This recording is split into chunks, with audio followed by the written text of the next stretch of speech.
Hello everyone, welcome to the A2 Plus English Language School free online course. Today we'll discuss about pronoun part 2. You're invited to join me. If you have any question or comments, please leave in the space at the end of the lecture. እንደናችሁ ኩራንት መልካዮች እንኳን ወደ A2 Plus እንግሊዝኛ ቋንቋ ትምህርት ቤት በደህና መጣችሁ። ዛሬ ስለ pronoun ወይ ተውላጠ ስም የሚለው ሁለተኛ ፓርት እናያለን ማለት ነው። ስለዚህ ከኔ ጋር አብራችሁን ትቆዩ በክብር ጋብዛችኋለሁ። Last time I gave you assignment question, do you say my brother and I or my brother and me? Do you say you and I or you and me? These are subjective and objective pronoun ብለን assignment Google ላይ search አድርጋችሁ ነበር። ስለዚህ have you done your assignment? Let's see the answers. So the question was, do you say my brother and I or my brother and me? Do you say you and I or you and me? It depends. Last time we have seen objective and subject pronoun. Objective pronoun talks about the object of sentence, but subject pronoun talks about the subject of sentence. Subject ማለት ድርጊቱን የሚፈጽመው object ደግሞ ድርጊቱን የሚፈጸምበት አካል ብለን ነበር ማለት ነው። ስለዚህ አይተን ነበር I, we, you, she, he, it and they subject pronoun, me, us, you, her, him, it, them object pronoun ብለን ነበር ማለት ነው። ስለዚህ objective ሲሆን መቼም ተጠቀምበት ሁለቱም መጠቀም እንችላለን። my brother and I my brother and me ማለት እንችላለን። መቼም ተጠቀም ብቻ ማወቅ ያለብን እንየው እስከ ባንድ ላይ ሆነ። ስለዚህ object, if we become the object of sentence, ወንድሜና እኔ object ላይ ድርጊቱ የሚፈጸምብን ከሆነን you and me እንላለን ማለት ነው። let's see, our parents love my brother and me እንላለን። አባትና እናታችን እኔና ወንድሜን ይወዱናል። እኔና ወንድሜን አይሽ። ስለዚህ እኔን እና ወንድሜን እሱን እኔና እሱን ማለት ነው። ስለዚህ that's why you have to say they እነሱ love him and me እነሱ እሱን እና እኔን ይወዱናል። ስለዚህ ኦብጀክቲቭ ብለን ነበር እኔን እሱን እሷን ኦብጀክቲቭ ብለን ነበር። that's why we say እኔን እሱን ይወዱናል። they love us እነሱ እኛን ይወዱናል። ስለዚህ ኦብጀክት ስንሆን እኛ you my brother and me እንላለን ማለት ነው። ሳብጀክት ስንሆን ደግሞ እኔ እንወዳችኋለን። my brother and I love our parents እሱና እኔ እንወዳችኋለን። ስለዚህ ለኔ ሳይሆንስ እኔን ሳይሆንስ እኔ እና ስለዚህ ወንድሜና እኔ አባትና እናታችን እንወዳለን። he and I love them, we love them. they love us object ሲሆን they love us ይሆናል። subject ሲሆን ደግሞ we love them ይሆናል ማለት ነው። ስለዚህ ሁለቱም መጠቀም እንችላለን። object እና subject ግን መለየት መቻል አለብን ማለት ነው። this was your assignment። ተስፋ አደርጋለሁ መልሳችሁ እንዳገኛችሁ ተስፋ አደርጋለሁ ማለት ነው። they will give you and me, you and I will go to school tomorrow. This is another example. so you and I የምንጠቀምበት subject ሲሆን ነው። you and me ሲሆን ደግሞ object ሲሆን ነው ማለት ነው። another example. so today let's continue the pronouns. reflexive pronoun tell about the doer of the action.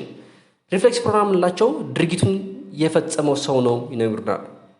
ስለዚህ ማን ሰራለ? ኤግዛምፕል who did your homework? የቤት ስራን ማሰራለ። ሁለት መልስ አለ። እኔ የቤት ስራን የሰራሁት I did my homework ማለት ይችላል። subject pronoun ጥቅም ማለት ነው። ወይ ደግሞ የቤት ስራን ራሴ ሰራሁት I did my homework myself ራሴ ሰራሁት እንችላለን። ስለዚህ myself ራሴ፣ ourself እኛ ራሳችን፣ yourself ራስህ ወይ ራስሽ፣ yourselves ራሳችሁ፣ herself ራሷ፣ himself ራሱ፣ itself ራሱ ወይ ራሳ ለሰው ያልሆነ ነገሮች ማለት ነው። themselves ራሳቸው። ስለዚህ እንደዚህ ራሴ ራሱ የምትለው ደግሞ በእንግሊዝኛ myself, ourselves, yourselves። ስለዚህ እዚህ ጋር pay attention ማድረጋችሁ ሲንጉላር ሲሆን self ነው የሚጨርረው። ፕሉራል ሲሆን ግን selves። ስለዚህ yourself ካልክ ሲንጉላር ነው፣ yourselves ግን ፕሉራል ነው ማለት ነው። ስለዚህ ves ፕሉራል self ደግሞ ነው። so let's see who did your homework. Let's answer the question. first person, I did the homework myself, nobody helped me. የቤት ስራዬን ራሴ በራሴ ሰራሁት። okay do the homework yourself ወይ yourselves። የቤት ስራህን ራስሽ ወይ ራስሽ ስራው yourself ማለት ነው። የቤት ስራህን ራሳችሁ ስሩት። do the homework yourselves. okay ራሱ ሰራት። she did her homework herself, he did the homework himself። እሱ የቤት ስራውን ራሱ ሰራ፣ እሷ የቤት ስራውን ራሷ ሰራች። I spoke to the president himself። ፕሬዝዳንቱን ራሱን አግኝቼ ነው ነገሩት። the generator turn on and off itself። ጀነሬተር አውቶማቲክ ሆነ turn on and itself ጀነሬተሩ ራሱ በርቶ ራሱ ይጠፋል itself ማለት ነው። ስለዚህ እነዚህ doors action The next one is possessive pronoun. Possessive pronoun are the word or pronoun which tells the owner of a subject or the owner of the object. ባለቤቱ የማን ነው የሚል ጥያቄ የኔ ነው የሱ ነው የሷ ነው የሚል የሚመልሱልን possessive pronoun ላቸዋል። For example, whose bag is this? የማን ቦርሳ ነው ይሄ? First person ከሆነ የኔ it's mine፣ የኛ ours፣ ያንተ ያንቺ yours፣ የናንተ yours፣ የሷ hers፣ የሱ his፣ የነሱ theirs። it's ብዙ ጊዜ አንጠቀምበትም ግን የሱ የሷ ማን ነው ለእቃ ነው። ስለዚህ whose bag is this? First person it is mine፣ የኔ ነው ቦርሳ the bag is mine or it's mine ይላል። ያንተ ነው ያንቺ ነው no it's not mine it's yours፣ ያንተ ነው ያንቺ ነው or የናንተ ነው። እንዲላ ሶርሙ የኔ ስሎ no it's not yours the bag is hers the bag is his፣ ቦርሳው የሷ ነው ቦርሳው የሱ ነው ብለን የባለቤትነት እንገልጻለን ማለት ነው። ሌላ አይነት pronoun ማለት indefinite pronouns. These indefinite pronouns are referred to general person, place or things. Indefinite pronouns are all third person pronoun and can be subject or object of sentence. Any indefinite pronoun that ends with one body things are singular and these are often mistakenly treated as plural. ስለዚህ this indefinite pronoun ላቸው በአጠቃላይ ለሰው ለቦታ የምናገራቸው ማለት ሁሌ ደግሞ እንደ ሶስተኛ አካል የምናገራቸው ልክ እንደ he she it or her his and it።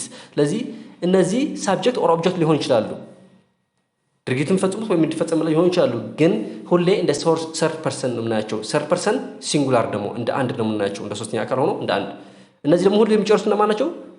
one body or thing ይጨርሳሉ እና ሁሌ ልክ እንደ ሲንግል ነው የሚታየው እንግሊዝ ላይ ማለት ነው። ግን የበዛ ሰው እንደ ፕሉራል እንደ ብዙ ያያቸዋል ማለት ነው። for example anyone someone anywhere እነዚህ ሚልክ ናቸው ማለት somebody something ሚልክ ናቸው እነዚህ ኦኬ so does anyone know anyone አሁን ሲንጉላር ነው we don't say do anyone know does anyone know ኦኬ each of them knows ስለዚህ each of them አንዳንዳቸው አውቀዋል ስለዚህ each of them knows we don't say each of them know okay we say each of them knows someone left his or her phone someone left so we usually say someone left their phone እንላለን it's ስህተት ነው ስለዚህ we say someone left his or her phone ማለት ነው ስለዚህ እነዚህ indefinite pronoun ላቸዋለን so indefinite pronoun sometimes they can be singular most of the time they are singular sometimes they may be plural and sometimes there may be both okay so indefinite pronouns which are singular are anyone anybody anything no one nobody nothing someone somebody something everyone everybody everything ስለዚህ everybody knows somebody knows nobody knows okay anybody knows ስለዚህ እነዚህ single person verb ነው መስጣቸው ማለት ነው either another each one and any እነዚህ ሁሉም singular ናቸው indefinite pronoun with plural ተቀምባቸው both few many and several okay and this many few both several plural verbs መውሰድ አለባቸው ማለት ነው for example both were rewarded for their courage ስለዚህ ሁለቱም ሽልማት አገኙ ስለዚህ አገኘ ሳይሆን አገኘ ነው ስለሚሆን ስለዚህ reward many attended in spite of their other obligation ሌላ ስራ ቢኖራቸውም ሁሉም ወደ ስብሰባ ብዙ ሰዎች ወደ ስብሰባ መጥተዋል ስለዚህ attended many attended ደግሞ እነዚህ ፕሉራል ነው ሰጣቸዋል ከሁለቱም ሲንጉላር ፕሉራል ተጠቅምባቸው ነው አሉ most any all none some and either so all is well ሁሉም ጥሩ ነው when we are talking in general we take it as single all is well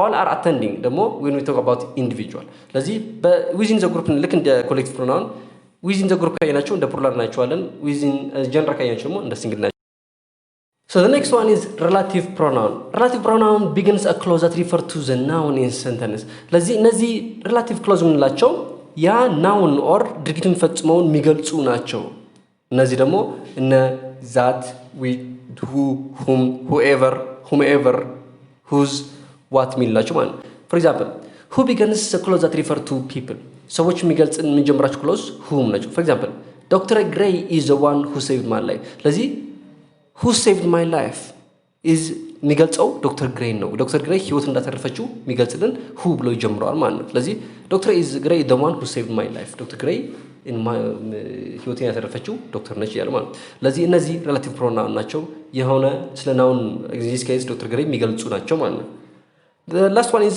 demonstrative pronoun. Demonstrative pronoun indicates specific person, place or things. እነዚህ ደግሞ ስለ የተወሰነ ነገሮች ሁለቱም የሚናገረው የሚሰማው የሚያውቀው ነገሮች ምንገልጽላቸው this that this those ብለን ምንናገራቸው ነው። ናውን ላይ ስለ ናውን ስናገር እንደዚህ ተናግረን ነበር። ለዚህ and that singular and singular countable nouns and uncountable noun የምንጠቀምባቸው and this and those ደግሞ plural countable noun የምንጠቀምባቸው ብለን ነበር አይደል? እነዚህን መርጠን መጠቀም አለብን። ስለዚህ that is a great idea. example ስለ አይዲያው ነው ነገር ነው። that's a great idea. okay, that's specific idea ስለ አይዲያው ነው ስለ specific idea ነገር ነው። that band started playing out in local chico club. ስለዚህ ስለ specific band that ያ ባንዱ ብለን ነገር ነው። ኦኬ ለዚህ specific ነገር ደግሞ this that ብለን ነገር this those ብለን ነገር አለ ማለት ነው። so this is all about pronoun and let me give you one more exercise. So write the missing subject and object pronoun and fill in the blank space. My name is Charlie. Dash have two brothers. Dash are both older than Dash. Sometimes they take me to the park and Dash play football together. I like playing football with Dash because they are very good. We are going to the park today. Would you like to come with Dash? Dash can play together. Afterwards, Dash can come to my house if Dash want to. I think Dash will like my dad. He is very funny and makes great pizza. Do Dash like pizza? ለዚህ እነዚህን subjective and object pronoun ቀለል ያልናቸው ፊል ኢን አድርጋችሁና ምን እንደተማራችሁ ኮንፊርም አድርጉ ማለት ነው። That's all. If you have any question or comment, please leave in the space provided. Thank you.